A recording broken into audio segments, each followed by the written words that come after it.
Qu'est-ce qu'une famille? Une famille, selon le dictionnaire, c'est un ensemble d'êtres et de choses présentant des caractères communs.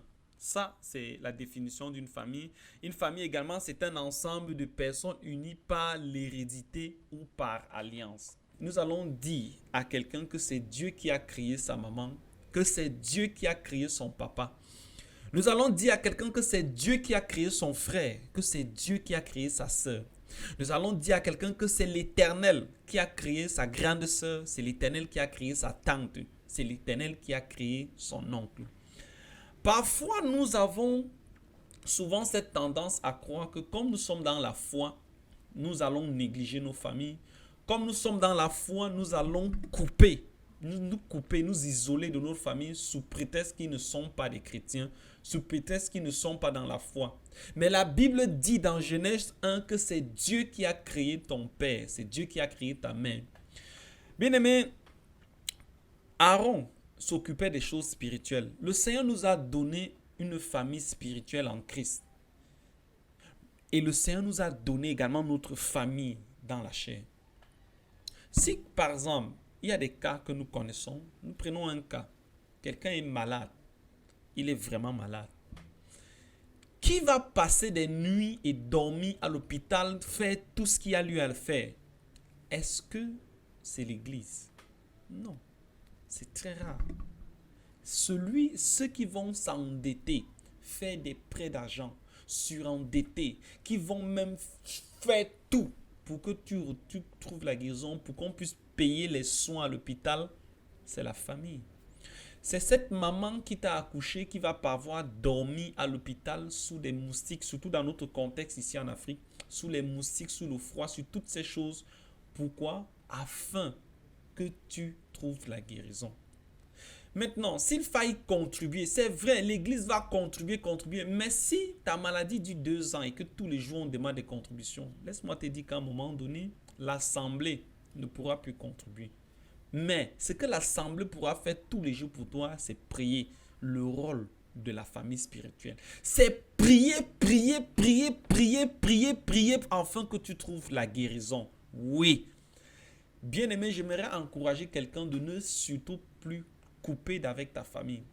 La Bible nous enseigne qu'Abraham s'était séparé d'avec sa famille. Il s'agit de se séparer des choses qui ne glorifient pas le Seigneur. Aussi longtemps que ce que ta famille te demande de faire n'est pas contre la volonté parfaite du Seigneur, il n'y a pas un problème en cela. Il n'y a pas un problème d'aider ta soeur, il n'y a pas un problème d'aider ton frère, toi qui es en Europe ou bien toi qui es en Amérique. Il n'y a aucun problème de le faire parce que ta famille dans la chair, Dieu t'a fait naître dans cette famille, ce n'est pas pour rien.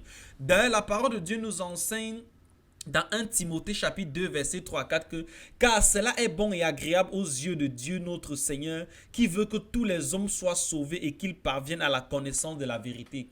Dieu veut sauver ta mère. Le Seigneur veut sauver ton père, il veut sauver ta grande sœur, il veut sauver ton frère. Il veut sauver cette famille que tu te coupes. Maintenant, lorsque tu te coupes d'avec ta famille, comment sauveras-tu? Comment peux-tu affirmer? Peut-être c'est ta famille qui a contribué pour t'envoyer aux États-Unis, en Europe, alors que tu ne t'es rien. Peut-être tu avais reçu l'évangile. Mais dès que tu arrives, tu ne veux plus aider ton frère qui s'est endetté pour t'aider sous prétexte que tu es born again, sous prétexte que tu es né de nouveau. Je vais encourager quelqu'un à faire du bien également à sa famille, mais dans la sagesse, à ne pas tomber sous le joug de l'esclavage. Je vais encourager quelqu'un à ne plus se couper d'avec sa famille parce qu'Abraham, nous rappelons que le fils d'Abraham a pris sa femme dans la famille de son père. Ça veut dire qu'Abraham avait gardé une relation avec sa famille. Je vais t'encourager à te couper d'avec les choses qui ne glorifient pas le Seigneur, d'avec des traditions pernicieuses, des choses qui détruisent l'âme. Je vais t'encourager à couper, mais je vais t'encourager à honorer ta mère. Je vais t'encourager à honorer ton père. Je vais t'encourager à honorer la chevelure blanche. Et il y a des frères et des sœurs dans l'église qui honorent les païens dehors, mais qui ne peuvent pas faire du bien à leurs frères dans la famille. Ton père, ta mère, tes frères, tes sœurs, tes tantes, tes oncles doivent aussi parvenir à la connaissance de Jésus-Christ parce qu'il est bon aux yeux de l'Éternel que ta famille également soit sauvée. Et le salut de ta famille peut passer au travers de ton témoignage, au travers de ton comportement, au travers de ton attitude. Alors ne coupe pas avec ta famille sous prétexte que tu es né de nouveau. Non, ne traite pas ta famille de démons, de diables.